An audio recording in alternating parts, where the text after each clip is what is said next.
I'm joining you from Yokuts, Miwok, and Mwekmaland. And then I'd like to just pass the mic briefly to my colleague Megan, who's also joining us. Looks like, oh, hi Megan, go ahead. Sorry, when I share my screen, my little toolbar disappears, so I have to wiggle around until I find it again. Hi everyone, my name is Megan Tanahashi. I am a communications coordinator here at the partnership. My pronouns are she, her, and hers, and I'm joining you from Nisenan land today, and we're excited to discuss this campaign with you. So I'll hand it back over to Jess. Okay, thanks. And Michelle Huey should be joining us too, but I'll get us started. If you can move on to the next slide, Megan. Thank you. So this was actually Michelle's idea. Michelle comes from a local program. She's a preventionist, and she said, we really need the voices of youth to directly inform our campaign this year. And we said, yeah, if it's youth in the lead, that makes sense, right? We need to live up to that campaign name. So we engaged in this focus group with youth and also adult preventionists. I actually see some here, so thank you so much for those who joined. I see Leslie and Jen, so good to see you here. And I want to talk a little bit about the themes that emerged from that focus group. We did bring up the partnership's unique role, right? As a network weaver, as people who engage in public policy work. And we asked youth what they needed as they were advancing their own activism in their local communities, and also what they would need to engage with decision makers in their communities and at the state level. And here's what we learned. The majority want to connect with other youth who are engaged in this work, right? They'd be interested in doing that. Also, youth are currently trying to build the solidarity with other campus groups. We heard GSA being mentioned. There was a Black Lives Matter club that was discussed, and also a feminist club. And so we thought, okay, how can we build capacity to organize, right? To build coalitions to advance common goals. And then another theme that emerged was that it can be difficult, especially when you're putting yourself out there, you're tabling. They said that sometimes people would laugh at them as they were talking about healthy relationships and unhealthy relationships. And so they really expressed a need to just think through that, like what are the best practices? What's worked for other people as they're doing outreach to their peers. Next slide, please. Okay. Additionally, youth really want to normalize, you already know this as preventionists, right? Youth want to normalize these conversations about healthy and unhealthy relationships on campus, among parents, and through their classes. From what I heard, it was that parents will sometimes make it really weird. They're not really equipped to have these discussions. As I mentioned with other youth, sometimes they just don't want to talk about this. It's a taboo topic. It's stigmatized to think about an abusive relationship. And so they really want to think through, how do we make these conversations normal among all age groups? They're doing it, and adults really need to follow their lead. Okay. Oh, sorry. There's one more part on that particular note. Megan, if you can go back. Okay, awesome. And then this was the part that was really interesting to me, that youth, some youth had already engaged with their city council or with their school board. There were maybe a few that had met with legislators, but half had not. And so one youth said that they didn't know they were allowed to go to local meetings. And so what we really want to do with the partnership, speaking of normalizing, is normalizing the fact that that youth have a voice in this, civic process, basically. That yes, they're allowed to attend these meetings, and it's encouraged for them to let decision makers know about their needs on the issues that most directly impact them. And so the partnership is really uniquely equipped to give them the tools to do that and to work with local programs, right? And elevate your voices, and what you've seen has been effective. So this leads to a question. given all that I mentioned about what happened with the youth group, some of the youth focus group, some of the themes that emerged, does this align with what you're also hearing in your communities? And what else is it important for us to know that youth are telling you? You can feel free to enter this into the chat, or if someone would like to unmute, feel free.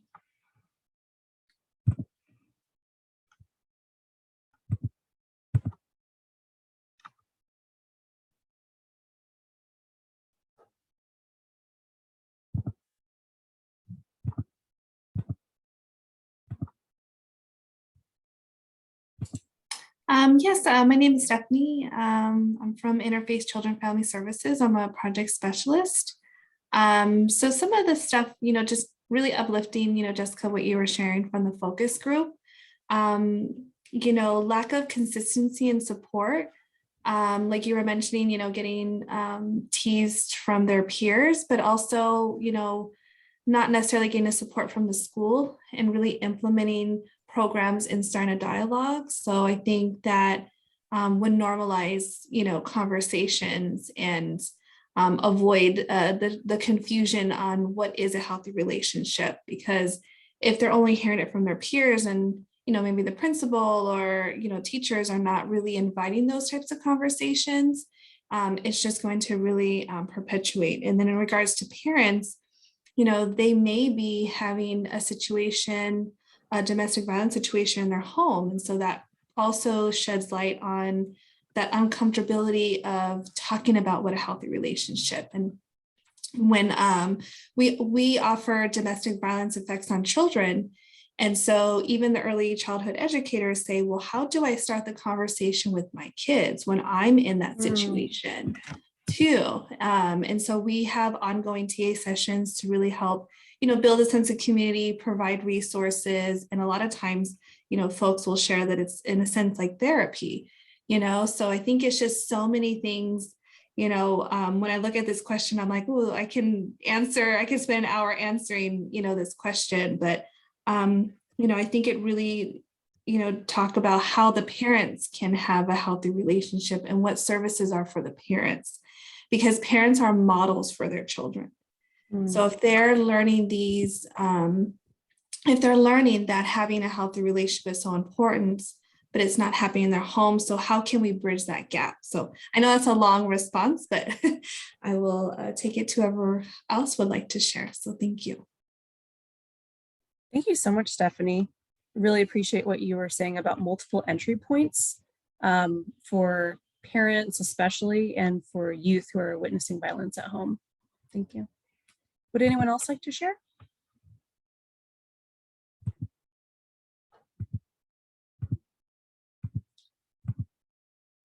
Oh, hey, Michelle's here. Hey, Michelle, can I pass the mic to you? Although, did I already cover all the slides? I think I might have covered all your slides. Oh, I'm sorry. I got totally distracted with my grandma and stuff. Oh, it's fine. No worries. No worries. Was there anything I missed as you came into the group discussion that you wanted to add? No. Okay. Yeah, no worries. And if other feedback that you've heard from youth for everyone here comes up for you, please feel free to enter it into the chat in the meantime. Okay, next slide, please. Thank you. Okay. So what did all of this insight lead us to plan, right? And so one of our goals is to support you, preventionists, in your outreach to youth. And in the same spirit as our focus group, we want to learn from youth. How can adult preventionists build those initial bridges with youth to actually foster solidarity with their needs? And so we thought, okay, we're network weavers, right? Are there youth who would be willing to support a toolkit, right, for preventionists, either in written or video format, as the best way to just initiate that relationship building? And so we wanted to ask you, would this be a tool that would be helpful to you? If you can just add like yes or no in the chat. And then if you have a preference, if this toolkit were to be helpful to you, video or written format, what would be best? Okay, I'm seeing yes and yes video. Thank you. Yeah, we've all been all about videos lately. Anything to save our eyes from reading tiny text on a screen. Okay.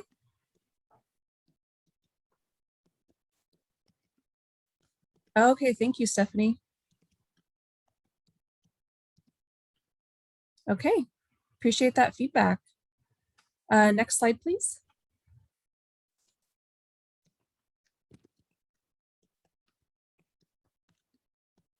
Okay.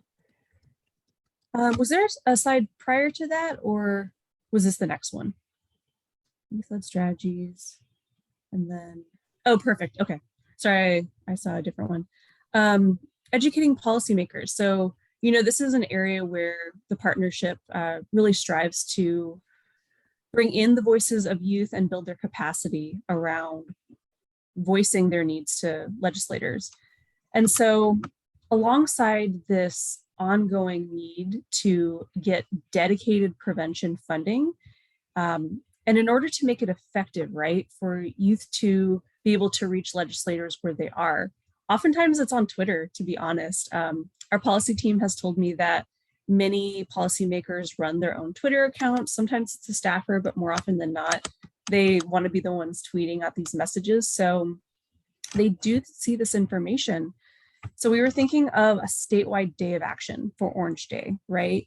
Looking at a Twitter chat or like a Twitter power hour with both youth and you as adult preventionists as well. And we would be able to provide a toolkit so that everyone participating could see the most effective ways to communicate about our budget ask, to communicate about your work, right? Really making the case for prevention, because we know that legislators need to better understand prevention, that it is a long-term strategy with lasting results, right? You're not going to see something immediate, and that's the point, right? Is changing social norms. So how do you communicate about that effectively with legislators? So yeah, that's one of our plans. Next slide, please. Okay. I think this was my slide too. So this was really exciting. We were thinking, okay, we're network weavers. We really want to bring people together to talk about what they're doing in their communities. And we heard from youth that this was important to them to learn from other youth as well. So we were thinking of maybe having these mini gatherings after school with some presentations from both youth and adults, and have some calls to action at the end. So from what we heard from youth, you know, they're consistently talking about healthy relationships among their peers. What's been effective for other youth on social media, in person, in their classes, etc. And we would have people presenting on these topics. Organizing 101, this is a really exciting thing that I don't think we've ever really done before, is how do you build power toward these goals in a local community by aligning yourself with other social justice clubs. And so we want to lift up examples that we have heard from local communities. How has this been effective? And also, I think, bring in some expertise from the partnership too. We have several community organizers on staff that I think could do some great technical assistance here. And then lastly, going a little more in depth, speaking with policymakers at the state and local levels. And we're even thinking about bringing in some local policymakers themselves and talking about the process of getting involved and why it's important. Next slide. Okay, this is all you, Megan.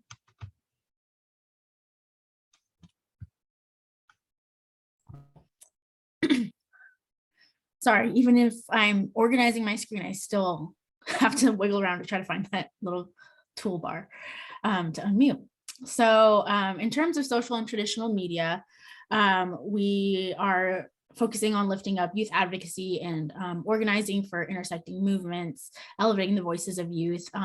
We consistently have the title of the campaign be Youth in the Lead, so we really try to lean into that.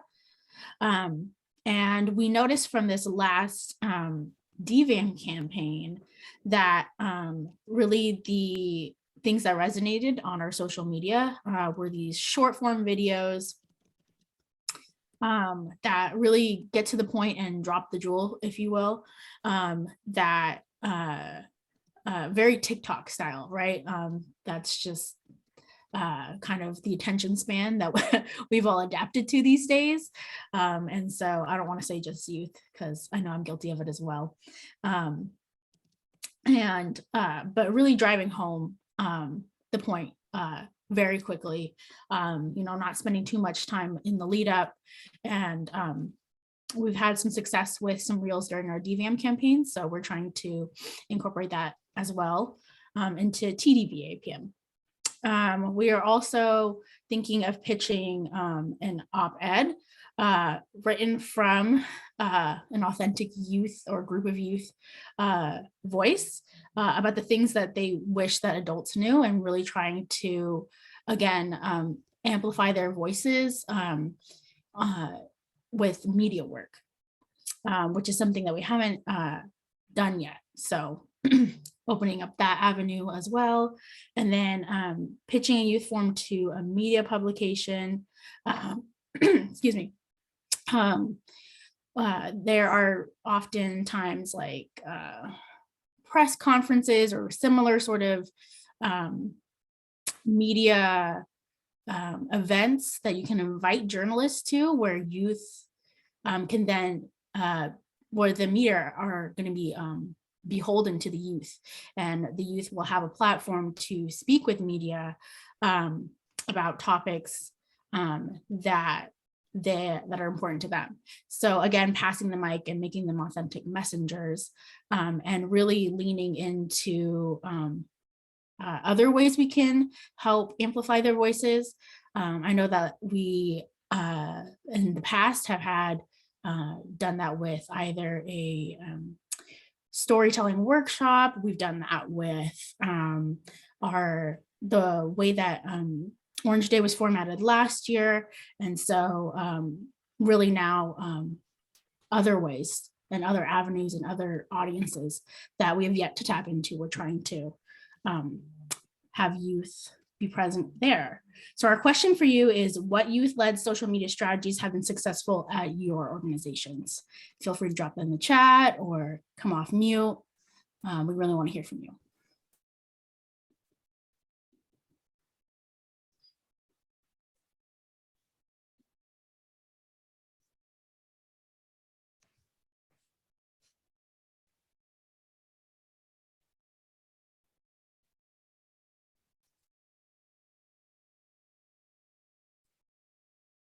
Are there many things that like have not worked?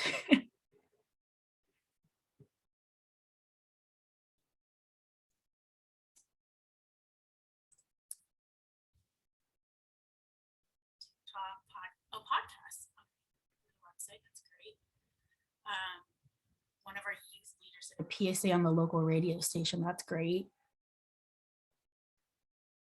How did you get connected with the radio station? Did they reach out to you, Jen? No, one of the youth groups that I work with, that I helped to mentor, they had some funding, their grant year was ending, and they're like, hey, let's just do this PSA. And they had some of the youth write in just kind of little bios about themselves. And from that, some of those were posted on different social media pages about what they were interested and how they had gotten involved in advocacy. And from that, it kind of turned into this PSA on the radio. And we live in a small area, and it wasn't really very hard to call up the radio station and say, hey, what do PSAs look like, and how do we do that? And it's running, I think, this week and next week on our local station. So yeah, it wasn't all that hard. I thought it would be a lot more harder than it was, but the radio station was really excited to have a youth come in and record, because a lot of times the local radio station will read somebody else's printed material. Like you send them a script or a message you want put out, and they'll have their, you know, professional voiceover people read it. But no, they were super excited to have a youth come in and say the words they had written on the radio. So it was a lot of fun. Yeah, that's really cool. Yeah, I don't know if I've ever actually, yeah, in my short career, recorded a PSA. So that's actually cool that youth are getting to do that. So. I see Anna's talking about a virtual art show being showcased on Instagram. That's awesome. Any other social media strategies that are working, not working for you all in terms of engaging youth?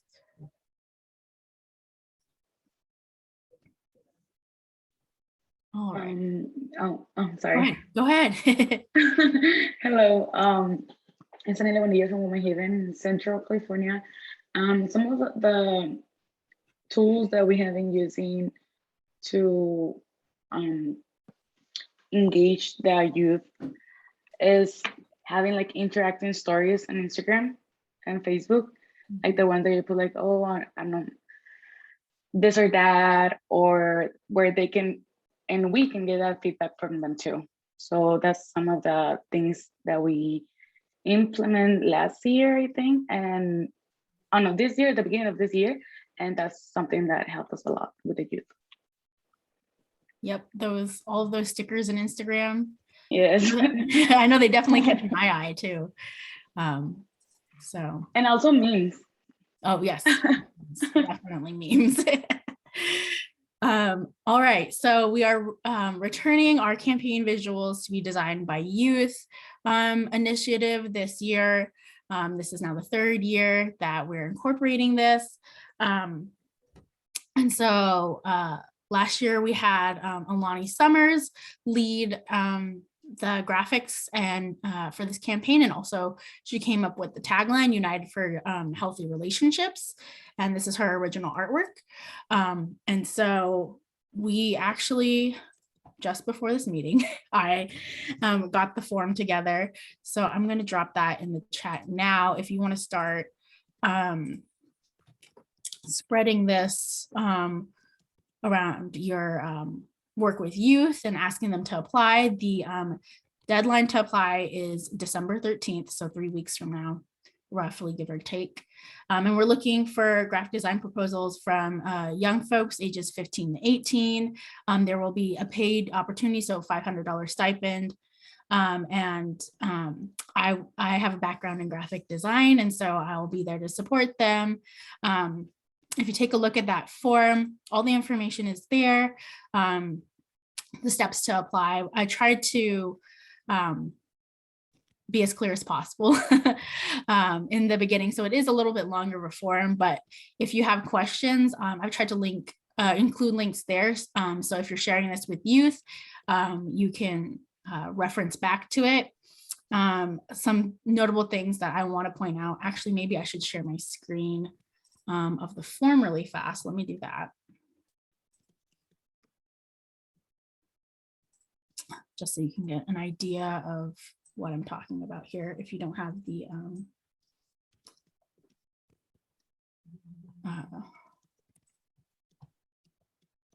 link open. Okay.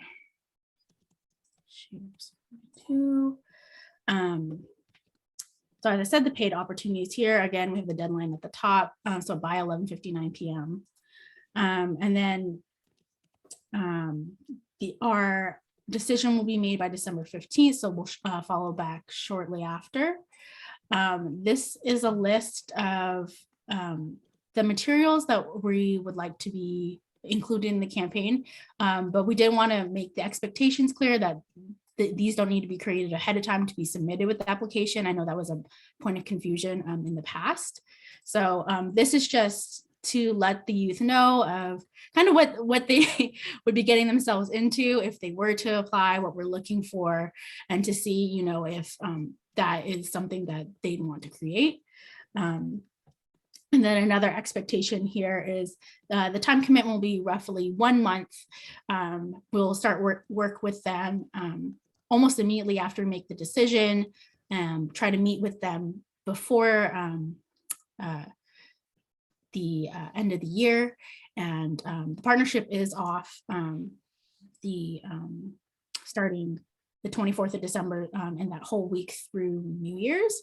So we like to try to meet with them beforehand, just to get the ball rolling and get some things scheduled and planned out.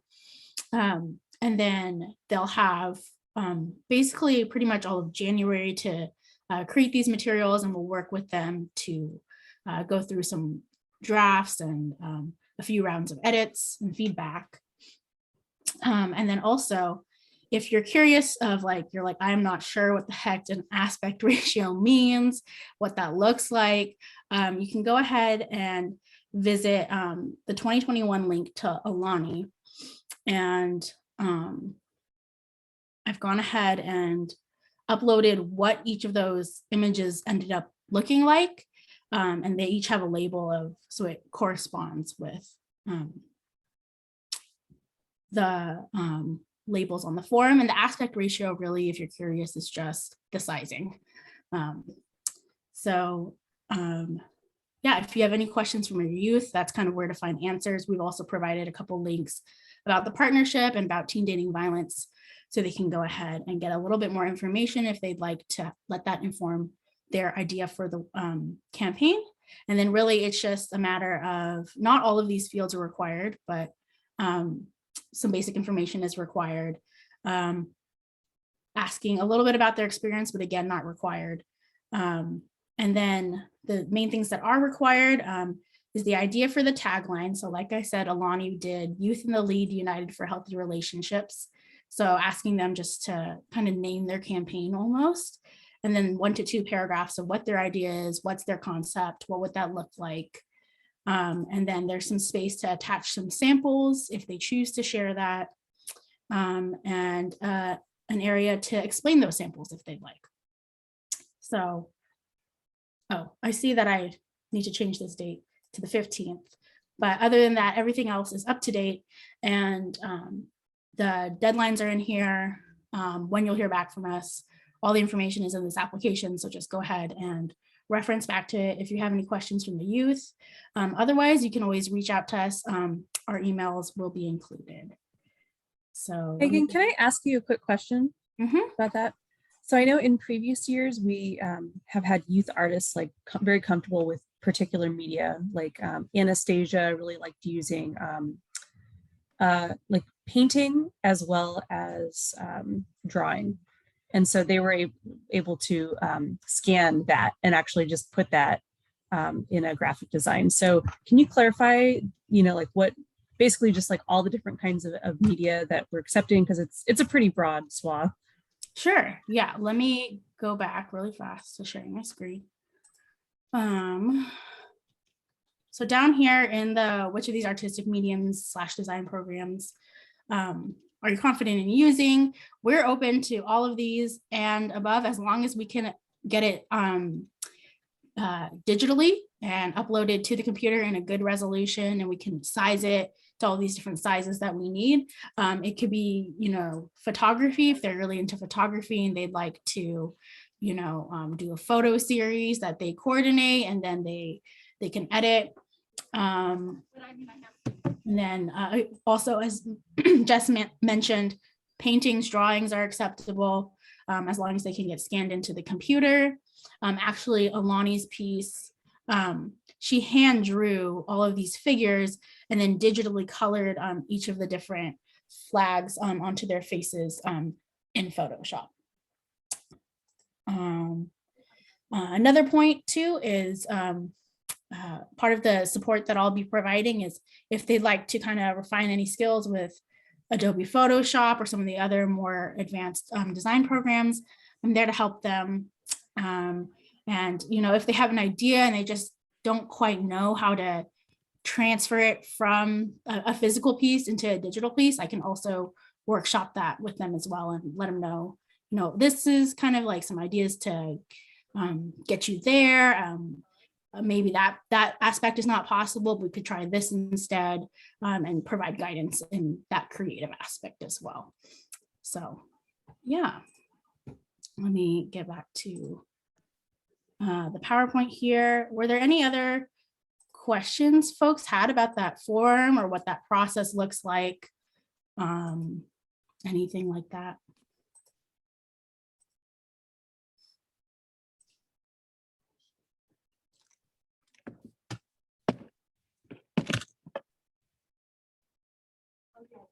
Do you have something to say, Adriana?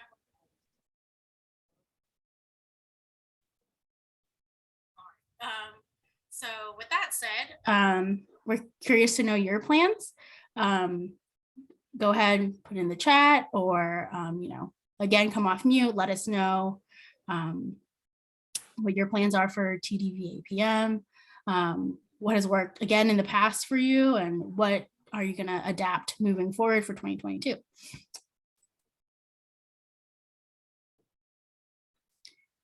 And I can pass the mic back. Well, I don't know, Miranda, are you there? Looks like Miranda's off camera for a bit. Sorry. No worries. Sometimes. Yeah, so really just wanting to get an idea of what has worked, what hasn't, and what is 2022 plans. What are those starting to look like? What are some of your hopes? I know for some folks we're moving back to in-person, others are not yet.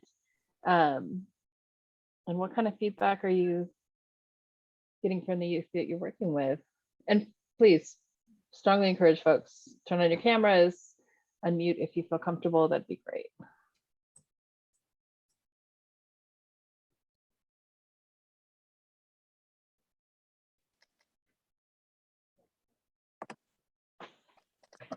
So one of the things that my organization, the Walnut Avenue Family Women's Center, is planning on continuing is our virtual TDVAM art show. This was something that we came up with during the pandemic, where we would be able to send out an ask of all of the art in all of the art classrooms in our county for young people to submit any piece of art, whether it's graphic art or more traditional forms of art, creative writing, around the topic of healthy relationships. They can address issues about healthy boundaries, or even address issues of abuse and unhealthy relationships through their art piece. We also requested a paragraph long or sort of artist statement explaining, what was sort of the main purpose of their piece and what was sort of the inspiration behind it, if they were comfortable enough sharing that information. And it was incredibly successful. This was also a really creative way to for us to get into some classrooms and some schools that would typically, we would face a lot of barriers from the administrators and getting access to being able to provide workshops in the classrooms. But, a lot of the art teachers were very open and willing to let us into their space, and even creating classroom assignments specifically related to our virtual art show. And for anybody that was involved, we provided sort of a gift card as a thank you for their contribution. And we posted all of those pieces on our website on a dedicated page, in addition to promoting them and their artist statement on Instagram. And so we're planning on continuing to do that this year. Our hope now that things are becoming a little bit more open is in being able to showcase some of the art pieces at one of our local museums. We have yet to hear back from this particular museum, but either way, we're still going to be working towards having the second year of this virtual art show happen for 2022. Awesome. If you don't mind dropping the link for your Instagram so that we can follow that, that would be wonderful.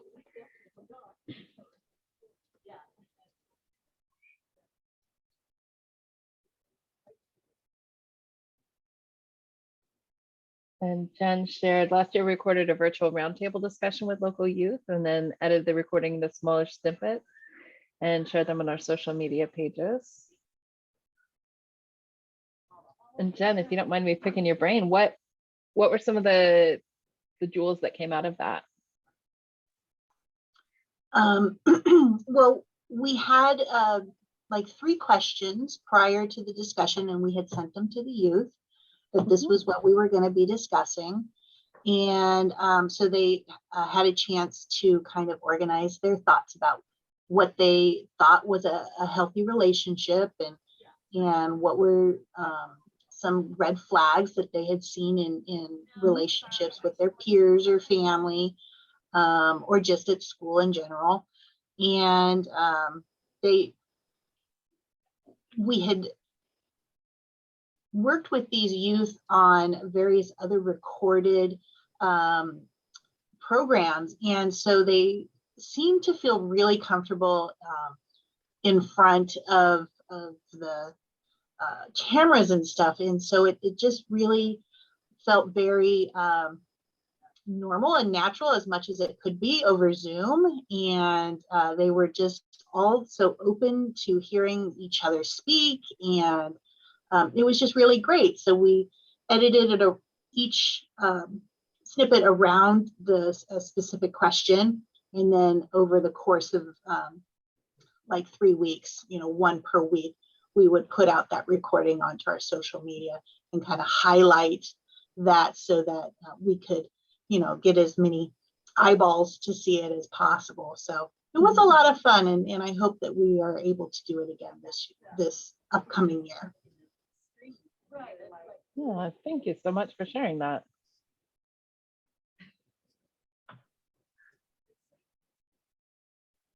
Well, and I'm curious, will there be any in-person Orange Day events in February?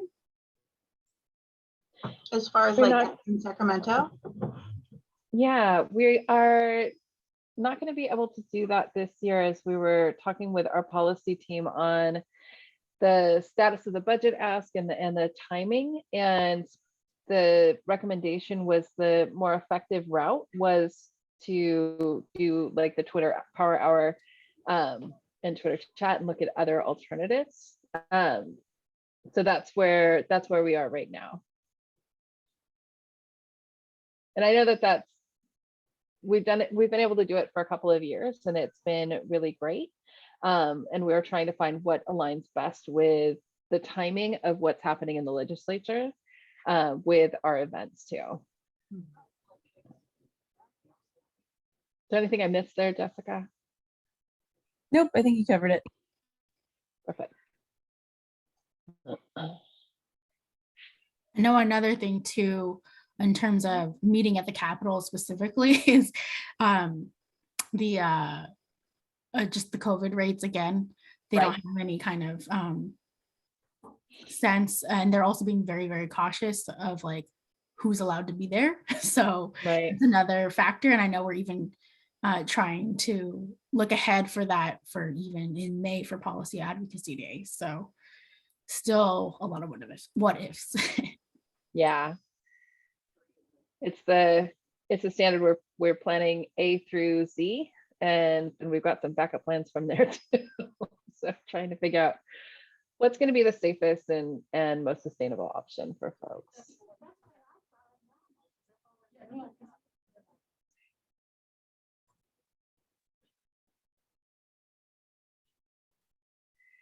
So thinking about some of the things that you were able to do in the last year as you're looking about, oh, I just saw the chat, Talk About Love.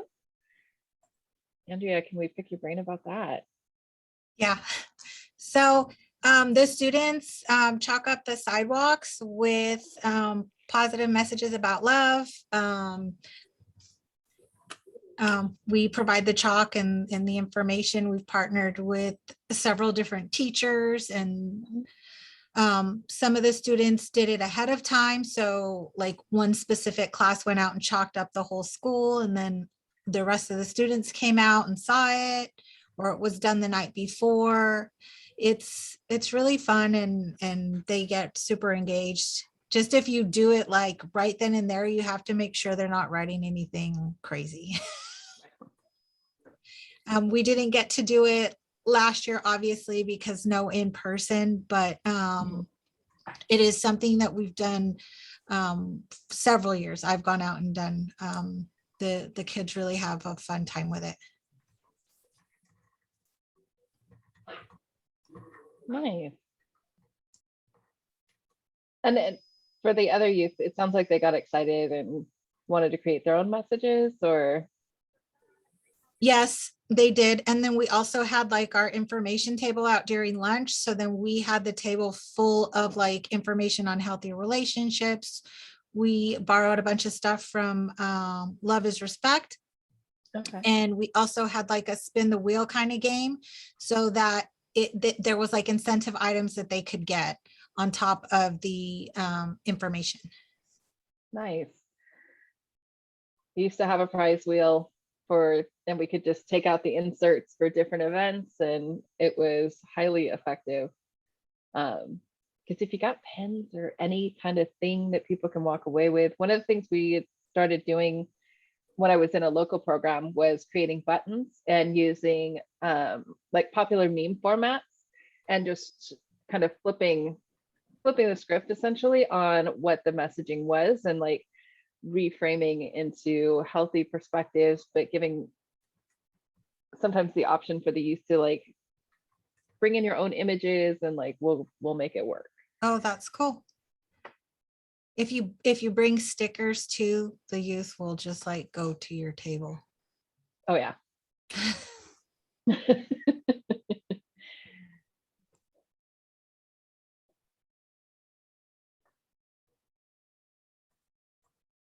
And I heard somebody else mentioning meme formats and being able to play with that.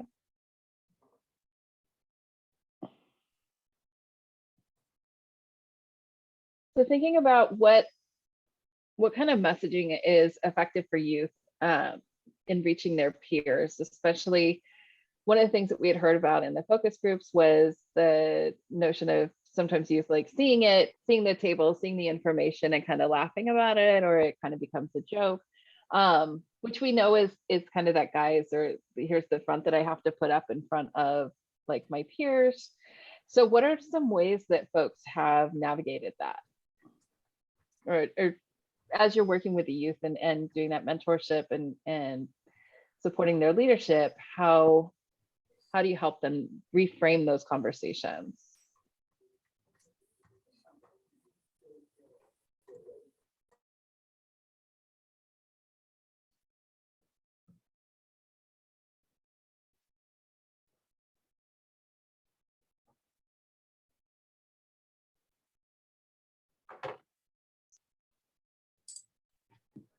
Hi, I'm Leslie. Work at the Women's Shelter in Long Beach, and I'm not sure about reframing the question, but I think for sure being consistent and the way you speak, and the way that you use like affirmative and soft language with yourself as well as with them. I think that's very key to kind of having that conversation and being able to like, because they might be like, oh, like that sounds so funny, like why are you speaking like that, why do you sound so supportive, but you just keep doing it, and at the end they may be making fun of you while they're doing it themselves, but it's a habit and a language they're incorporating. Yeah.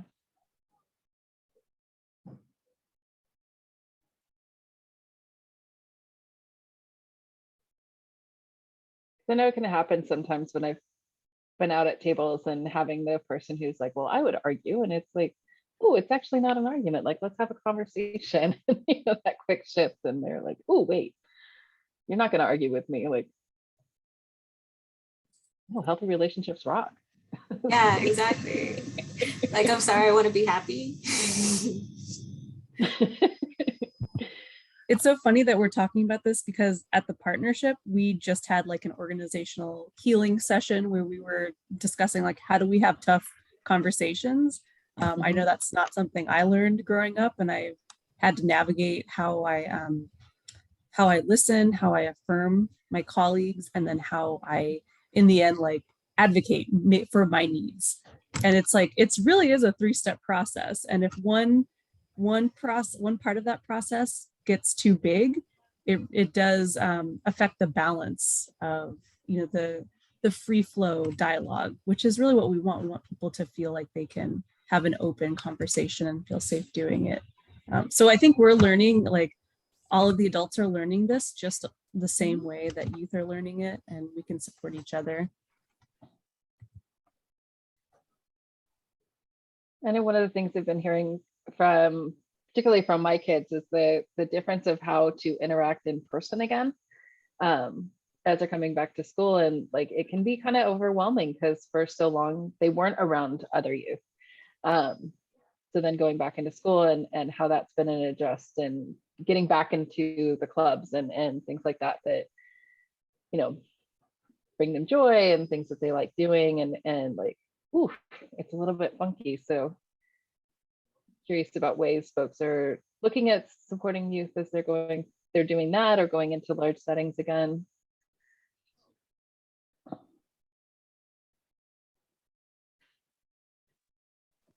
Some of the things that I have seen since I've been able to do some workshops at schools in person is that it's been my experience that high school youth in particular who were already had the high school experience prior to the pandemic and now are juniors or seniors, right? It seems to me like they've had an easier time sort of getting back into the swing of things than the young people that are incoming freshmen. And it's been the same feedback that I've received from a lot of teachers, and from what I've seen is that a lot of these young people have essentially regressed in a certain extent in the way that they're able to cope, in the way that they're interacting with one another. They're still sort of back at that middle school sort of frame of mind in a sense. And so that's been something that we have tried to keep in mind, especially when we're approaching some of the subject matter in our workshops, and also reminding them that hey, if you need to step outside, because this is getting to be too much for you, or it's getting to be too triggering, it's okay.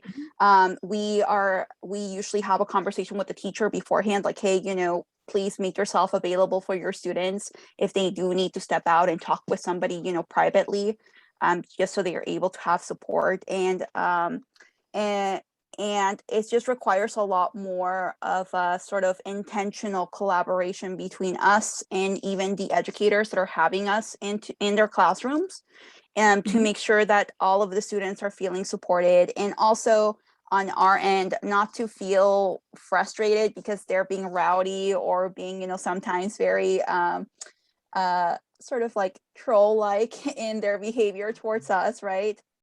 Is that this is just them trying to adjust to things, since they've been not in school for quite a significant amount of time, and a lot of these kids, especially the freshman kids, this is their first time in high school. And so they're still trying to figure out, what it's like to be in a high school environment and all of the behaviors that are required of them within that context. Yeah, for sure. And incorporating some of that into the Teen Dating Violence Awareness and Prevention Month, I would see as being effective, because relationships are, yes, it's teen dating violence, and we're looking at healthy relationships within that. So those relationships are not just with their intimate partners, it's also with their friends, it's with their teachers, it's with other students, all the way around, and ways to navigate some of that being incorporated. Because boundaries, we know, and I know, we all know, boundaries, consent, etc., every aspect of our life. But that can sometimes be the way to shift that conversation too, of when people get the dating violence, like I've got to make a joke about it or something, and oh, actually, like, let's talk about that. Yeah, and that's one of the other things that we, especially in light of the past year with the pandemic, and that we're continuing to sort of carry with us going into the next year for our TDVAPM efforts, is incorporating sort of like, what are some safe coping strategies, whether you're in a violent dating relationship, or you're in an abusive friendship, or you're maybe experiencing violence from family in the home, right? How can you cope safely during those instances, or even how to cope safely, period, if your relationships are good and you're just having a really hard time dealing with your feelings or with certain situations that are coming up for you. So we're also trying to be very mindful of integrating self-care and safe coping practices within a lot of the information and the work that we're doing around healthy relationships and teen dating violence sort of awareness. Okay.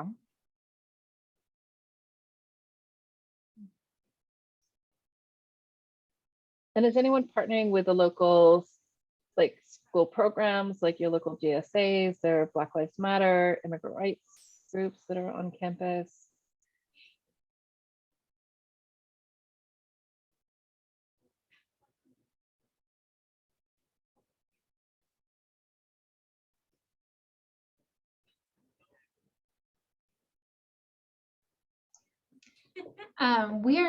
I'm happy to share a little bit. We're in the really early stages of planning, but we are hoping to partner with the Friday Night Live groups at each high school, which is hosted through our county, I want to say behavioral health.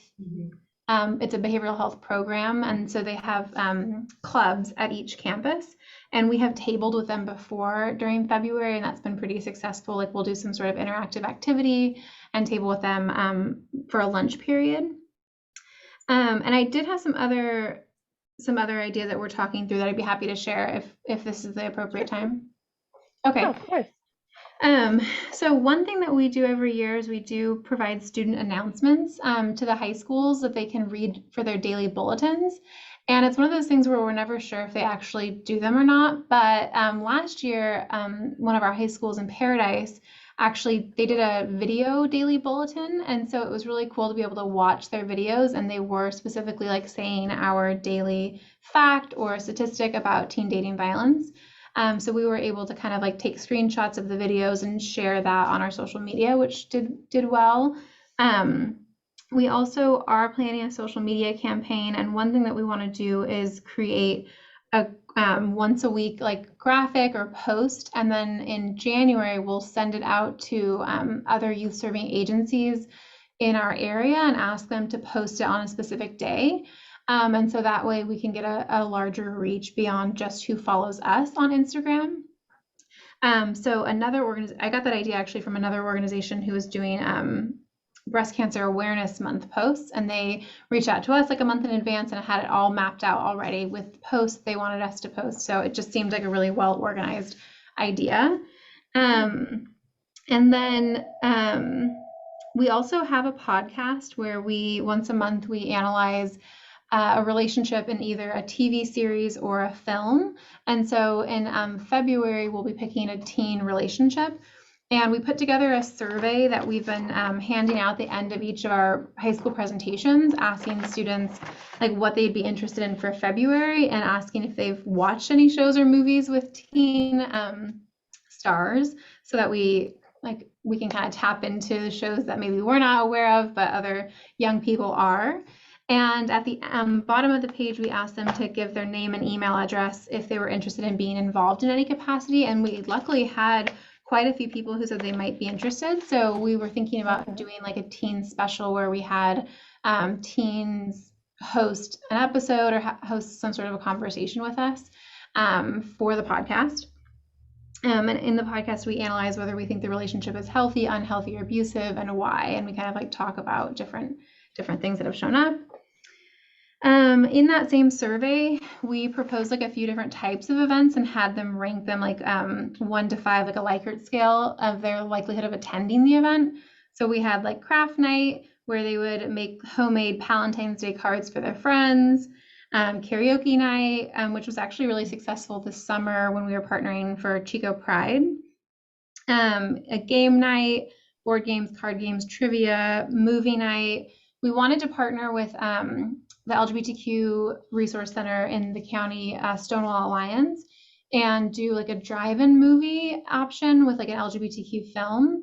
But our drive-in theater right now is kind of like under construction, so we're not totally sure if that ideal will work out, but we felt like that was a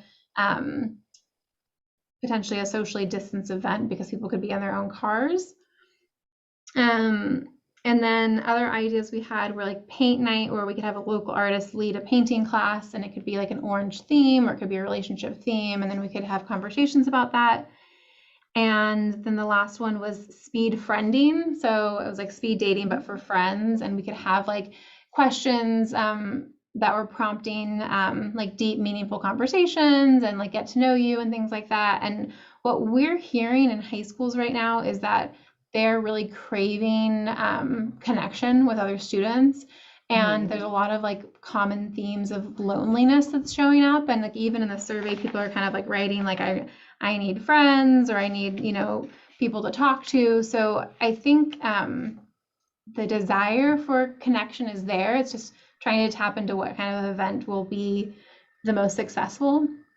So those are the main things that we're talking about doing. A couple other small things. We were going to do tear-off sheets with like a quick quiz about healthy relationships and put them in the bathroom stalls at high schools with a QR code that would take them to either our website or Instagram. We did talk about doing like a competition for Orange Day. So asking the health classes at each high school to do like a competition. Whoever wears the most orange, we could do like a pizza party or something like that to get momentum, and maybe having a local pizza restaurant like sponsor that. Because as you all know, like funding for food is just like impossible. Like none of our grants allow us to buy food, which is a huge barrier that we run into when planning events for young people, because food is like a huge draw for them to attend. So that's one thing that we're keeping in mind. And then as a Zoom training for school staff is another thing that we want to put together. So those are just some of the ideas that we had.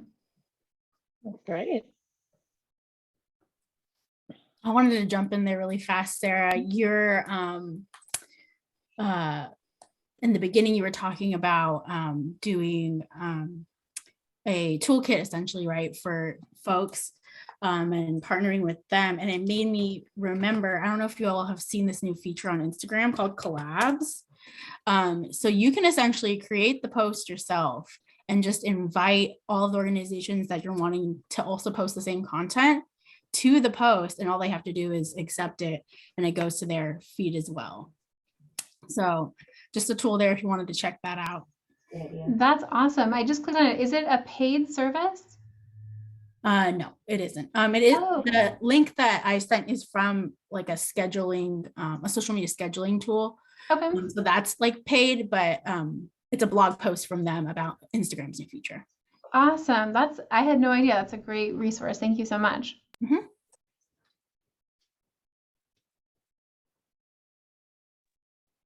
And Sarah, I went ahead and answered the question in the chat asking what center you're from.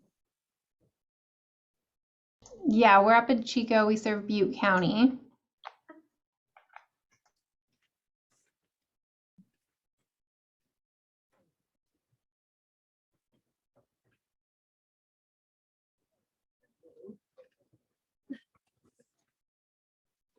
Any other ideas that folks are wanting to share?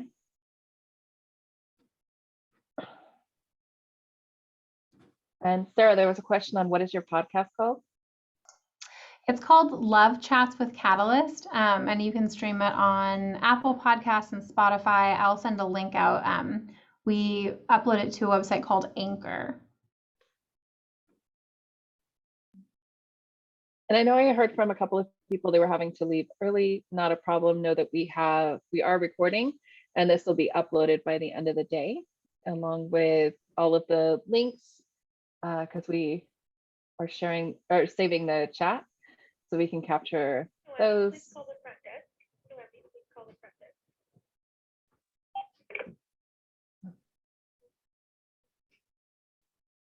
Other challenges folks are having as they're kind of trying to plan some of their activities that you want to rethink with about 20 of your best colleagues?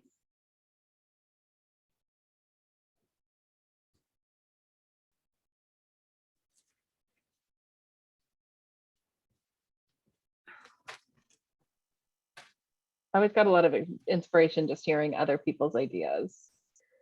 Because sometimes it can be a little bit overwhelming. I don't know if anyone's like a prevention department of one. I've been in that position when trying to plan for awareness events, and it can be kind of daunting. So it's trying to think about, okay, what's manageable within that, and who can be some of your great collaborators and supporters as you're doing that.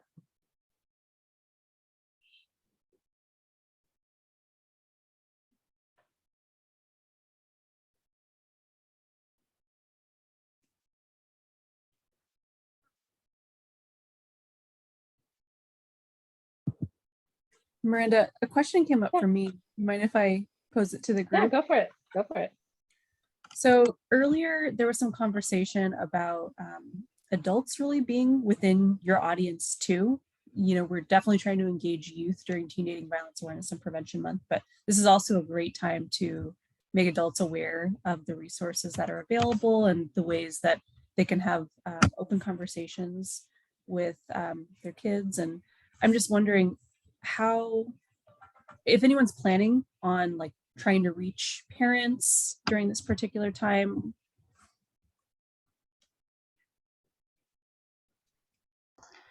We have hosted parent trainings during February in the past. And in terms of attendance, it kind of varies. Like we will have like sometimes 10 people. I think the most we've had was close to maybe 20 when it was parent specific. We've opened it up and we'll do trainings. This past year we did a Zoom training and it was for parents or like school staff, youth serving agencies, like anybody, any adult ally could attend. And that helps with numbers, but it is hard in terms of promoting it.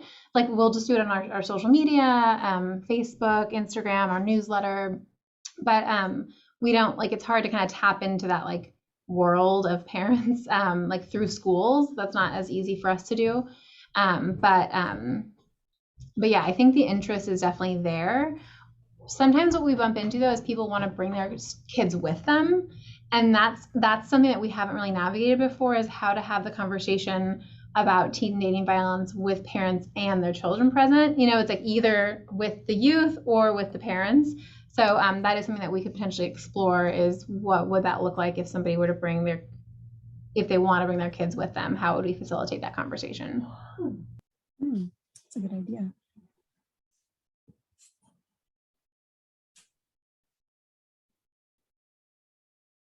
And then Michelle, you had posed a question in the chat as well, I saw.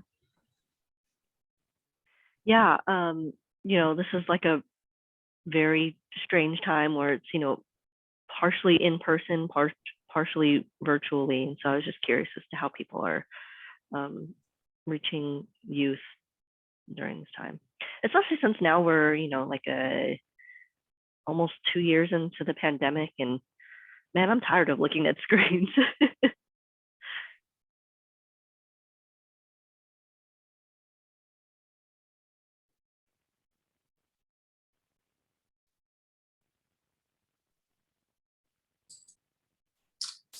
In response to Sarah's idea of how to navigate having parent to child conversations, I think having spaced out focus groups with a 1-to-1 ratio and a mediator among each parent and child, I feel it would be a good approach, because a lot of parents and kids, since they have been or may have been experiencing similar trauma, they often are both working towards healthy communication. And I think it would be great to have somebody there that can be a mediator advocating on behalf of both, just because there is obviously like a power and control between parents and their kids. Which, you know, isn't really healthy, but like it's there because they're like that's their authority figure.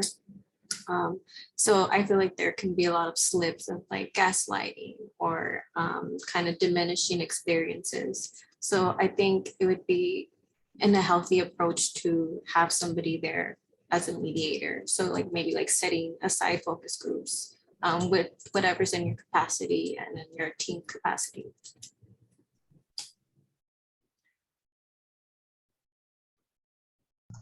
Thank you so much, Leslie. I think that's a great idea. I'm trying to remember who the presenter was at the last conference. It's in my notes somewhere, but somebody said that when you're talking about like parenting groups, it's not just about parenting strategies, but it's also about healing their own like traumas as well, which I think is so accurate.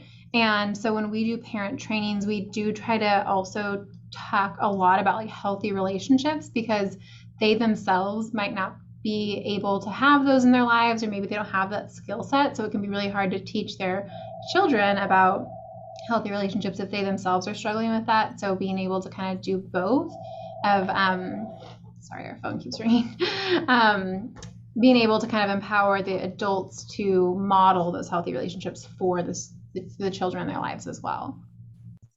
Right, right. And also like including how healthy relationships applies to all relationships, you know, not only relationship, parental, friendships, even like just acquaintances, like these are all relationships you form, and connections.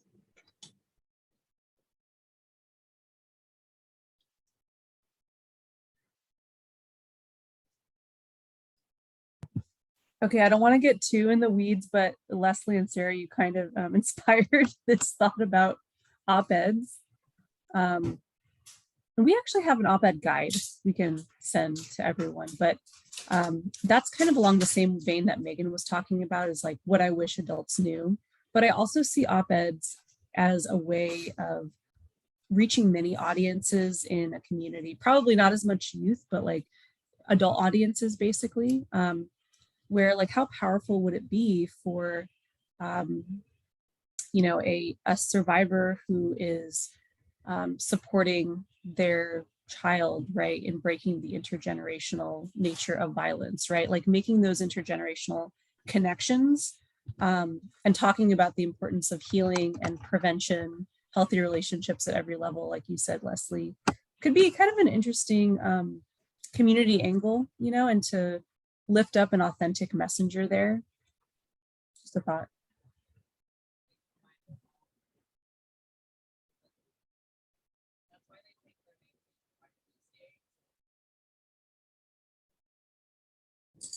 Yeah, definitely. I feel like oftentimes people kind of limit themselves in the sense of who they allow to be their support systems, and they don't have to, you know.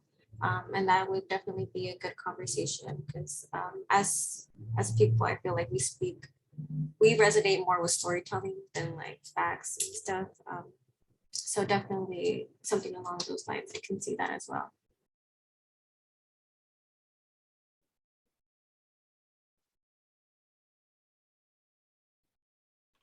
Yeah, storytelling is such a powerful tool in creating awareness and also just breaking down some of the barriers that can be there of like, I don't want to share too much of myself, or the anxieties that young people can have of like, there's going to be judgment, you know, so many of the things that can come up, and we can deal with that as adults too. But I think it's different in terms of development and all of that, but also like the social media aspect, and how critical that becomes too, of like navigating what does healthy social media interaction look like. And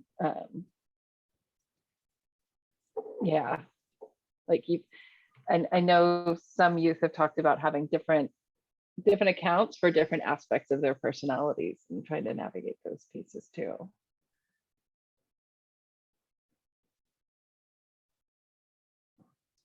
Right.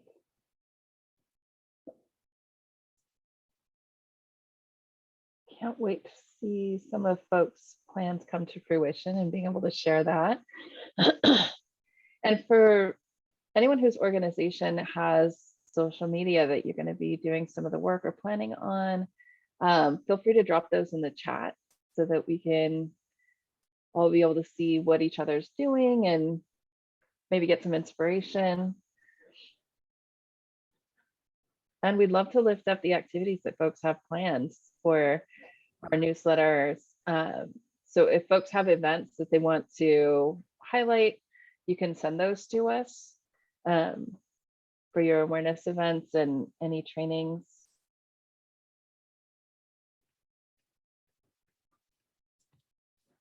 sorry to throw it out there, comms team, but I'm thinking we could add stuff to the calendar, like have a calendar that's just for them. Like, here's the activities happening, not by regions, because I'm not that awesome, but just across the state. I know for myself, I always like looking at what other people were doing, and definitely got a lot of inspiration from some of those activities, and all about any networking opportunities. And especially for, again, with the focus group, we heard so much from the youth about wanting to connect with other youth and wanting to see what other youth leaders are doing. So that's a great way to start building some ideas there as well for the youth you're working with and engaging, to be able to see what's happening in other areas of the state and getting some ideas too. Yeah, we'll definitely have some kind of page up that includes local events. So maybe we'll get a form going or something. So stay tuned, be on the lookout for something like that. So it'll be easy to upload like pictures, copy that you have for your events. We can include it.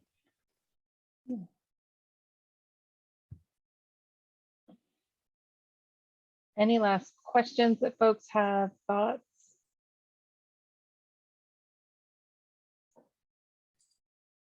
So we have our 5th annual youth conference revolving around teen dating violence coming up in February. And one of the things that we are struggling with is trying to find a keynote speaker that can resonate with youth. So somebody that has a platform, like kind of like influencer type, because we're gonna have workshops and we're gonna have an interactive activity that can kind of grapple around the more informational kind of aspects. But if we would have like a keynote that can really resonate with them and just send out a good like message, that's what we're having a hard time kind of finding or kind of brainstorming around. We also, it's open to community members and adults. So we have 2 separate workshops. So at the end, they split into parents and youth. So, the keynote person would speak to everybody before they separate. But if anybody has any great presenters that they feel have resonated deeply with them, please feel free to share.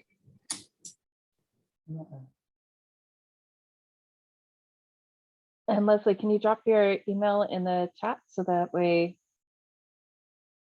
Perfect.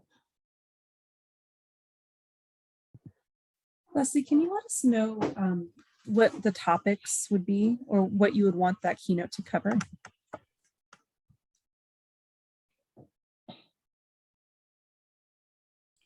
Yes. So we mainly kind of just, everything is still tentative. We're still in the planning phases. But it is revolving around teen dating violence awareness because we're a domestic violence shelter.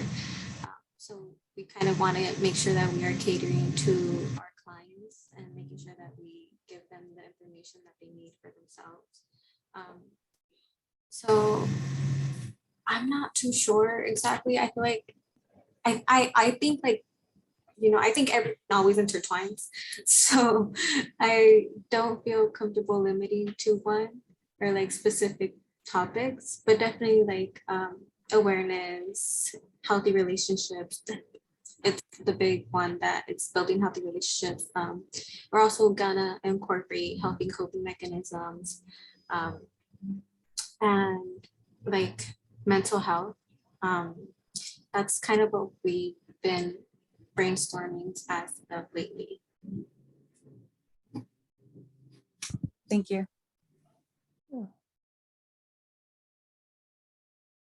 There's a question of who have you had in the past? Sorry? Who have you had in the past for keynotes? We had Tiambe. She is one of, she works with us. She's one of our mental health persons that work with our client advocates, kind of just to check in with them on a daily, like a weekly basis. to make sure that they're okay with their case management and with anything else they may need. We've had Interact in the past. We've had, those are the only ones I'm familiar with. I'm new to the position, but those are the only ones I've been able to familiarize. In the past, we've had also just our members, our team members also give brief presentations. But we kind of want something that's going to speak to the youth, like immediately, like grab them, you know? So that's why we're brainstorming someone along popular culture lines, but that has like a positive platform. Mm-hmm. Oh, that sounds great. And then there's people I start thinking about, and then I'm like, okay, also budget becomes a thing too of like who's available, but absolutely will be thinking of some of those folks who could be really powerful speakers.